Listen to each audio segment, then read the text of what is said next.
Good morning students. Today we will start cyber ethics and cyber laws. तो cyber ethics actual होता क्या है, ध्यान से सुन लीजिए। Cyber ethics is a set of moral principles which regulate and governs the use of computing and internet technology.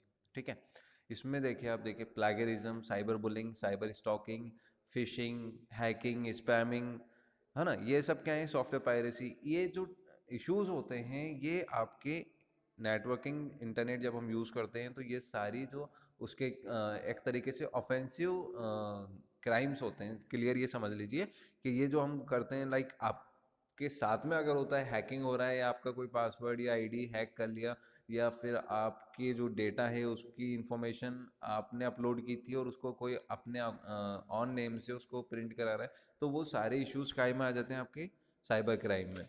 तो इसमें सबसे पहला एक जो इशू है वो आता है प्लेगरिज्म का। अब प्लेगरिज्म एक्चुअली होता है क्या है?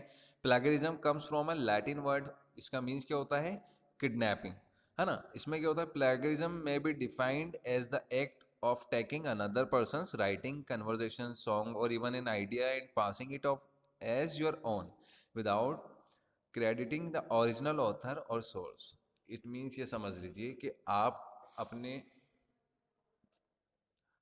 आपने कुछ आर्टिकल टाइप किया, आर्टिकल आपने जो है इंटरनेट पर पब्लिश किया अपने ऑन नेम से। अगर वो आर्टिकल आपने सेल्फ लिखा है तो इट मीन्स वो आपका पर्सनल हो गया, और उसके अब जो कॉपीराइट्स हैं या उसकी जो प्लेगरिज्म है वो आपके पर्सनल हैं।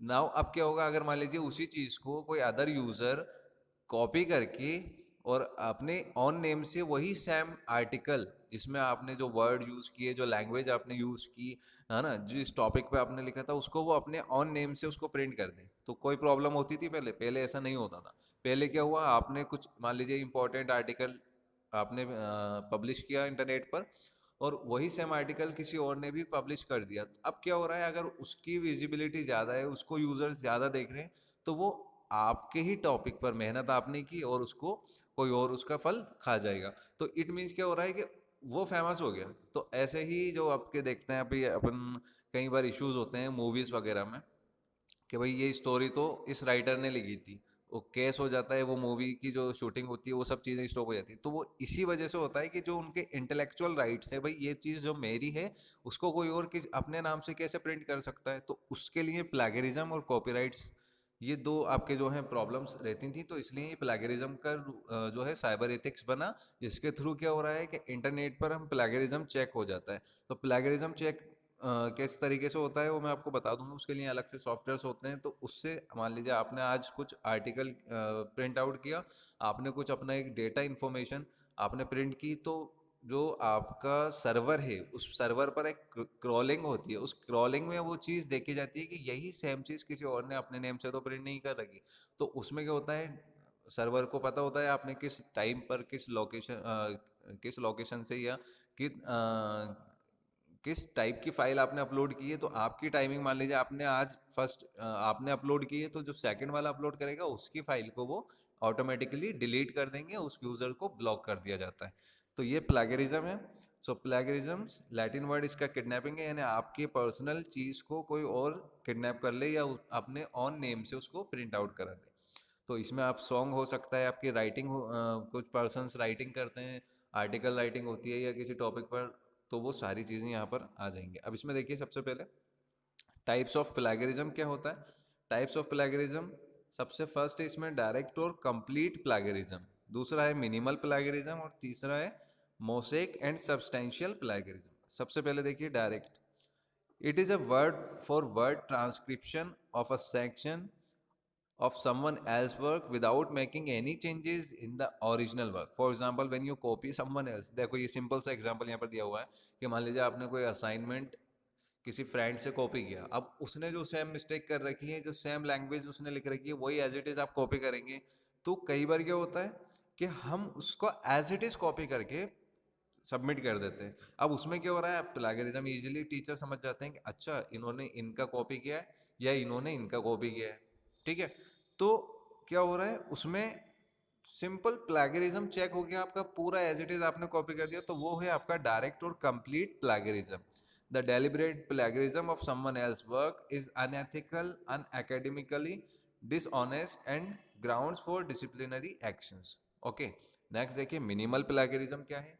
अब minimal plagiarism, the original work is edited, reframed and reproduced, it is very common in the education field. अब देखो मिनिमल प्लेगरिज्म में क्या हो रहा है, आपने कॉपी, आप किसी और का कॉपी कर भी रहे ना, तो उसमें थोड़ी सी एडिटिंग होनी चाहिए, उसमें कुछ और ऐड कर दो, या उसमें जो उसकी फॉन्ट हैं या कुछ उसके जो मीन्स आप सिनोनिम्स का यूज़ करके उसको थोड़ा सा चेंज कर दो, अपनी ऑन लैंग्वेज में लिख दो, उसको मैं ग्रामेटिकल थोड़ा उसको चेंज कर दो, वो डायरेक्ट में डायरेक्ट इनडायरेक्ट जो हमने पढ़ रखे उसमें है पैसिव से एक्टिव कर दो, तो इस टाइप से हम उसमें चेंजेस नॉर्मली कर सकते हैं। सो मिनिमल प्लेगरिज्म वो हो जाएगा। एक होता है mosaic and substantial plagiarism. In this, more work is added to the original work and the sequence is changed. It occurs when a student borrows phrases from a source without using quotation mark, finds synonyms for the author's language while keeping to the same general structure and meaning of the original. अगर आप internet पर copy कर भी रहे हैं तो आप क्या कर सकते हैं उसमें कि आप उसको अपनी ऑन लैंग्वेज में राइट कर लीजिए, उसमें कुछ और चीज़ें ऐड कर लीजिए, उसके सिनोनिम्स निकाल के आप सिनोनिम्स ऐड कर दो, ताकि जब क्रॉलिंग आएगी तो क्रॉलिंग में वो जो मान लो आर्टिकल आपने लिखा है वो पूरा चेक हो रहा है, तो उसमें वो स्पेलिंग्स, उसके कोटेशन, उसका जो फुल स्टॉप वगैरह वो थोड़ा बहुत भी इधर उधर चेंज होगा, तो उसमें क्या हो जाएगा, वो आपका फिर वो एक्सेप्ट कर लेगा और आपका जो आर्टिकल है वो ब्लॉक नहीं होगा। अगर आप कॉपी करते भी हैं तो आपको ये सब चेंजेस करना ज़रूरी होता है, मीन्स आप ऐसा नहीं है कि कॉपी किया और अपना नाम से प्रिंट आउट करा दिया उसको। ओके, अब देखिए protective measures to prevent plagiarism, always cite the source of the text, refresh the text material, one should promote innovative and original thoughts and ideas. इसमें सबसे ज़रूरी ये है कि प्लेगरिज्म का इसलिए बनाया गया है ये रूल्स कि आप अगर मेहनत करके, आप रिसर्च करके अपना एक आर्टिकल टाइप कर रहे हैं या अपना कुछ एक टॉपिक पर आप स्टोरी लिख रहे हैं या वॉट एवर कुछ भी कर रहे हैं, तो वो आप अपनी मेहनत से कर रहे हैं और उसको कोई ईजिली आपकी मान लीजिए आपको 1 ईयर लगा उस चीज़ पे रिसर्च करके, आप उसके बारे में टाइप राइट किया आपने कुछ, और उसी चीज़ को मैं 1 सेकंड में कॉपी करके पेस्ट करके उसको प्रिंट दे दूँ या उसको जो है इंटरनेट पर अपलोड कर दूँ, तो उससे क्या हो रहा है, आपकी मेहनत तो ख़त्म हो गई और मैं उससे फेमस हो गया। तो इस टाइप से बहुत सारे इश्यूज ऐसे हुए, तो इसलिए साइबर एथिक्स लाए गए, बनाए गए, तो इसमें ये सब चीज़ें आपको देखनी है। अब देखिए नेक्स्ट है cyber bullying and stalking. Cyber bullying के बारे में आपको बता दूं कि इंटरनेट पर क्या होता है, मान लीजिए आपने कोई पिक्चर पोस्ट की, उस पर आपके फ्रेंड या आपकी जो कम्युनिटी मीन्स जो फ्रेंड लिस्ट होती है उसमें, तो वो उसमें क्या होता है, उनको वो हिट करना शुरू करते हैं, जैसे आप देखते हैं क्रिटिसाइज कर रहे हैं किसी को, है ना। तो ट्रोलिंग जो हम देखते हैं अभी ट्विटर पर, इस पर ट्रोलिंग होती है बहुत ज़्यादा, कि मान लो किसी ने कुछ अपडेट किया तो उसको उस पर लेके ट्रोल करने लग गए, या जैसे अभी मान लीजिए विराट कोहली ने परफॉर्म नहीं किया तो विराट कोहली को ट्रोल करना शुरू कर दिया। ओके, तो ये साइबर बुलिंग में आता है कि साइबर बुलिंग से क्या होता है, cyber bullying that takes place using electronic technology, it happens when a person uses electronic technology to harass someone by sending or posting mean, threatening, intimidating messages। यानी आप उसको गलत मैसेज करो या उसको धमकाओ या उसको जो है इतना गिराने की कोशिश करो कि वो हर्ट हो जाए, या वो फिर क्या होता है इन केसेस, ऐसे केसेस में वो इंसान या तो फिर बहुत से लोग सुसाइड भी कर लेते हैं। तो इस टाइप से आपको देखना है। So examples of cyberbullying include mean text message or abusive emails, rumors, malicious posts sent by email and posted social networking sites। So ये सब चीज़ें आपको साइबर बुलिंग में आ जाती है।